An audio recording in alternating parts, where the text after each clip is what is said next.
বিলি করছেন? জি, কম্বল বিতরণ করছেন। হ্যাঁ, আর কম্বল বিতরণ করা অপরাধ না, কিন্তু কারো পক্ষে ভোট চাওয়া এই মুহূর্তে এবং সেজন্য কোনো কিছু বিলি করা, যেমন কম্বল বিলি করছেন না, সেটা হচ্ছে অপরাধ। যে ব্যক্তিটা মৌখিক এখানে জবানবন্দি দিছে, উনি কিন্তু আমার কথা বলে নাই যে আমি বলছি যে কারোর কাছে ভোট চাইছে। আমি কম্বল উনাকে দিছি, এ কথা সত্য, কিন্তু উনি বলে নাই। উনি বলছে যে কেউ কেউ চাইছে।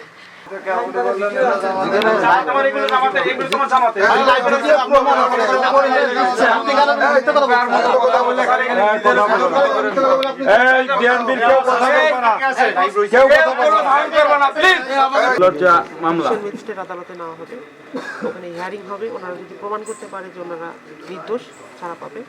প্রমাণ করতে যদি না পারে তাহলে ওখানে শাস্তি। Thank you.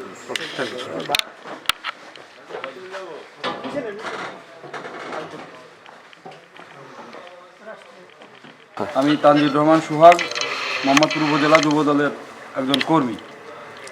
আমরা মোহাম্মদপুর বাজার বাস স্ট্যান্ডে অবস্থান করতেছিলাম। বাস স্ট্যান্ডে আমরা অবস্থান করা মুহূর্তে আমরা ইতিমধ্যে খবর পেলাম যে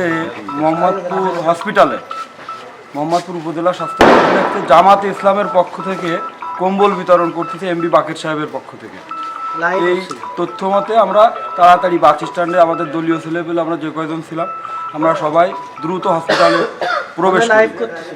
হসপিটালে এসে প্রবেশ করার পরে আমরা ইতিমধ্যে দেখতে পাই যে ও হসপিটালের উপর দোতলা থেকে কম্বল বিতরণ করে কম্বলের বড় একটা ঢোপ সহ জামাত মোহাম্মদপুর উপজেলার নেতৃবৃন্দ এবং সদর ইউনিয়নের আমির সহ আমরা 10-12 জনকে হাতে নাতে এসে এখানে কম্বল সহ আমরা ধরার পরে আমরা প্রশাসনকে খবর দিই। খবর পাওয়ার পরে মোহাম্মদপুর থানার অফিসার ইনচার্জ এবং হসপিটাল কর্তৃপক্ষকে জানানোর পরে মোহাম্মদপুর উপজেলা স্বাস্থ্য কমপ্লেক্সের টিআইসি সাহেব এসে বিষয় দেখে এবং উপরে হসপিটালে থাকা রুগীরা সাক্ষাৎকার দিয়েছে, তাদের কাছে কম্বল পৌঁছায় দিয়ে বলছে জামাতের পক্ষ থেকে এমবি বাকের সাহেবের পক্ষ থেকে আমরা কম্বল দিয়ে গেলাম, আপনারা দাঁড়িপাল্লায় ভোট দেবেন। ইউনিয়ন পরিষদের সদস্য হিসেবে আমি বলবো যে সেম কম্বল আমরা সরকার থেকে পেয়েছি, সেইটার নির্দেশ সেই অনুযায়ী আমরা বলতেছি এটা সরকারি কম্বল।